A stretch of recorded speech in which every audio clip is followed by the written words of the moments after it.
Assalamu alaikum wa rahmatullahi wa barakatuh. My name is Ibrahim Hindy, and I'm happy to speak about this new piece, Living Abraham's Legacy for Yaqeen Institute.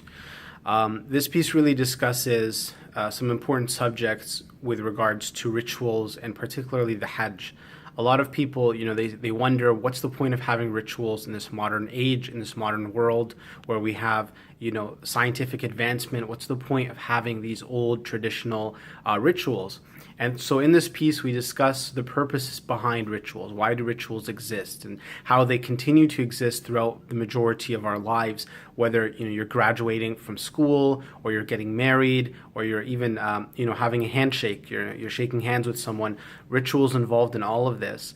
And in Islam, our acts of worship are all symbolic rituals. And particularly the Hajj. The Hajj is a series of very detailed rites and rituals that we go through. And the reason we go through these rites and rituals is in order to connect ourselves with Allah in really powerful and meaningful ways. And so rituals is about expressing ourselves in front of God in ways that we can never possibly verbalize. And it's also constructing meanings inside of your heart as you perform these rituals. And so throughout the Hajj, there are all these many different rituals that we do, and these rituals all have a certain specific narrative behind them. There's a purpose behind them. And in this article, we discover some of these purposes. We discover some of the narratives behind the rituals of Hajj and the reason why these rituals are really important. And the heart of these rituals is to connect you with Allah. It's to connect you with God. And Allah says in a verse in the Quran, لا ينال الله لحومها ولا دماؤها, that the blood and the meat of the sacrifice does not reach God. وَلَكِنْ يَنَالُهُ التَّقْوَى مِنْكُمْ. But what reaches God is consciousness from you. What reaches God is your spirituality, is your consciousness of Allah, of your piety. This is what reaches God from the rituals that we do. And so these rituals awaken emotions in our hearts. They connect us to God in very powerful ways.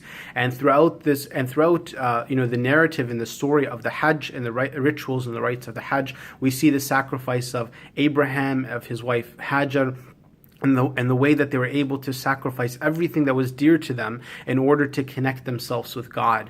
And we see it in Abraham and his willingness to sacrifice even the family that he loved more than anything else in order to trust God, and in doing so, he in fact perfects and improves his life. And we see in Hajar, his wife, the way that she was able to sacrifice for God, to be left in the middle of the desert, and this caused her to be so honored in the sight of God that till this day we walk her footsteps and we feel her story and her desperation, and we walk the footsteps of this woman who sacrificed everything for the sake of God, and it increases your connection to God. And so this is, I believe, a really important article for us to consider as we think about rituals in this modern world today.